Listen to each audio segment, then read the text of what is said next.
Malaysia থেকে আবারও মিজানুর রহমান আজহারি বীরের বেশে ফিরে আসছে খুব তাড়াতাড়ি। জোরে কোন আলহামদুলিল্লাহ। খুব তাড়াতাড়ি আমি গতকালকেও আমি যোগাযোগ করেছি। আল্লামা দেলোয়ার হোসেন সাইদি সাহেব বগুড়ায় বা নর্থ বেঙ্গলের কোন এলাকায় যাবে, সেখানে লক্ষ লক্ষ মানুষ বিনা নিজের আল্লামা মামুনুল হক যিনি এখনো কারারুষ্টে রয়েছে, আমির হামজা, জোরে কোন আলহামদুলিল্লাহ। আল্লাহ তাআলা আমির হামজার কলিজাটাকে আমির হামজার মতো বানিয়ে দেন, জোরে কোন আমির। প্রধান চারজন ফেরেশতা, এরা হলো ভাইরাল ফেরেশতা। এরা কি ফেরেশতা? জোরে বল কি ফেরেশতা? চারজন ফেরেশতা ভাইরাল, মহা ভাইরাল। ভাইরাল না? মহা ভাইরাল। হযরত আজরাইল আলাইহিস সালাম, হযরত মিকাইল আলাইহিস সালাম, হযরত ইসরাফিল আলাইহিস সালাম, হযরত জিবরাইল আলাইহিস সালাম, সমস্ত ফেরেশতাদের মধ্যে মহা ভাইরাল, যাদেরকে সমস্ত ফেরেশতা চেনে। জোরে কোন মারহাবা। কেন চিনবে না? তারা হলো প্রধান ভাইরাল। কেমন ভাইরাল? এই বাংলাদেশের মধ্যে এমন একজন নাম বললে চিনবে না এমন কোনো মানুষ নাই যে চিনবে না। যে সময় কোনো মিডিয়া ছিল না, যে সময় কোনো যোগাযোগ ছিল না, যে সময় কোনো যোগাযোগের কোনো মাধ্যম ছিল না, যখনই শুনেছে আল্লামা দেলোয়ার হোসেন সাইদি সাহেব বগুড়ায় বা নর্থ বেঙ্গলের কোনো এলাকায় যাবে, সেখানে লক্ষ লক্ষ মানুষ বিনা নিজের টাকা খরচ করে তাফসীর মাহফিল শোনার জন্য গিয়েছে। চিল্লা বলো ঠিক কিনা? ভাইরাল ব্যক্তি, ভাইরাল কিনা? আল্লাহু আকবার। এরপরে বর্তমান সময়ে আমরা দেখতে পাচ্ছি যে হাজার হাজার যুবকদের আইডল মিজানুর রহমান আল আজহারি, ঠিক কিনা কর? যার মজে শোনার জন্য লক্ষ লক্ষ মানুষ, আর লক্ষ লক্ষ মানুষ দেখেই কিছু কিছু মানুষের অন্তরে টান লেগে গেছে। হাইরে, দেশে আর রাখা যাবে না, কোনো কৌশলে ঢুকে বের করে দেওয়া হচ্ছে। কোথায়?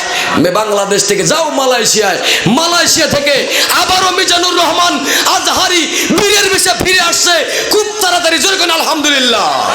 খুব তাড়াতাড়ি আমি গতকালকেও আমি যোগাযোগ করেছি। আলহামদুলিল্লাহ কর। খুব তাড়াতাড়ি গতকালকে একটা মিটিং হয়েছে মালয়েশিয়ায়, 57 জন বিশিষ্ট ব্যক্তিবর্গ নিয়ে আল আজহারি সাহেব মিটিং করেছেন। তার যে খুব কাছের ঘনিষ্ঠ মানুষ মামুন ভাই, তার সঙ্গে কথা হয়েছে, তিনি খুব তাড়াতাড়ি আমাদের মাঝে আসবে ইনশাল্লাহ। কোন যুবকদের সেই যুবকদের আইডল, যুবকদের সেই মন মাতানো প্রিয় কলিজার টুকরা মিজানুর রহমান আল আজহারি আবার আসছে। ভাইরাল কিনা? ভাইরাল। জোরকন ঠিক কিনা? মুসলিমদের মধ্যে আর একজন কেমন ভাইরাল, তিনি হলেন ছোট্ট মানুষ, খুব ভদ্র, এমন একজন ভদ্র মানুষ। আহারে, এই ভদ্র মানুষটা বিনা অপরাধে 3টি বছর কারারুদ্ধের মধ্যে ছিলেন। সে হলো কে? আমির হামজা। জোরে কোন আলহামদুলিল্লাহ। আল্লাহ তাআলা আমির হামজার কলিজাটাকে আমির হামজার মতো বানিয়ে দেন। জোরে কোন আমির। চাচা আমির হামজার মতো বানিয়ে দেন, বলেন আমির। হাজার হাজার এদেরকে বললেই মানুষ চেনে। চেনে কি চেনে না?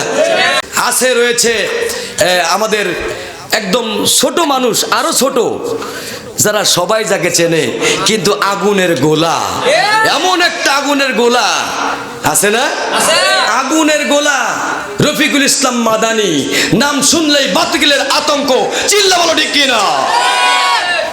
এরা কি ভাইরাল? কি ভাইরাল না? আচ্ছা, এরপরে আসেন আল্লামা মামুনুল হক, যিনি এখনো কারারুষ্টে রয়েছে। আল্লাহ তাআলা তাকেও যেন আমাদের মাঝে ফিরিয়ে দেন, বলেন আমিন। জোরে বলেন আমিন। হাফিজুর রহমান কুয়াকাটা, মানুষ বললে চেনে। চেনে কি চেনে না? এই যে ভাইরাল, এই ভাইরালদের মতোই 4জন ফেরেশতা মহা ভাইরাল, জিবরাইল আলাইহিস সালাম, মিকাইল আলাইহিস সালাম, আজরাইল আলাইহিস সালাম। পাইকুশ এলাকায় মনে হয় কোনোদিন আসে নাই। আপনাদের এলাকায় আসছে? আমি তো মনে করি একদিনে 3টো পরিচয় হয়েছে। আল্লাহু আকবার কোন। ওই আজরাইল আলাইহিস সালামের কাছে ধরা পড়তে হবে কি হবে না? আপনারা মনে পড়বেন না? পড়বেন কি? প্রিয় বন্ধুরা আমার, মহা ভাইরাল আজরাইল আলাইহিস সালামের হাত থেকে কেউ রক্ষা পাবে না, সমস্ত ফেরেশতারা ভয় পায়, এর কাছেই তো আমাদের জীবন চলে যাবে। হায় রে, ওই আজরাইল আলাইহিস সালাম মহা ভাইরাল, এমন একজন ভাইরাল। আর একজন হযরত জিবরাইল আলাইহিস সালাম, যিনি তো মহা ভাইরাল। এই ভাইরাল তখন যখন চলে গেলেন হযরত জিবরাইল আলাইহিস সালাম যখন এরকম টোকা দিলেন, টোকা দেওয়ার সঙ্গে সঙ্গে বললেন, কে? আমি জিবরাইল। তোমার সঙ্গে কে? আমার সঙ্গে রয়েছেন ইহকাল এবং পরকালের সাধারণ কোনো নেতা নন, বিশ্ব নবী মুহাম্মদুর রাসূলুল্লাহ সাল্লাল্লাহু আলাইহি ওয়াসাল্লাম। নবীজি যখন বলেন, যখন আমার নামটা শোনা হলো, আমার নামটা যখন শুনতে পেলেন, শোনার আগেই অনেক কথা হয়ে গেল। খবরদার এখান থেকে চলে যাও, আল্লাহ রাব্বুল আলামিন 144 জারি করে দিয়েছে।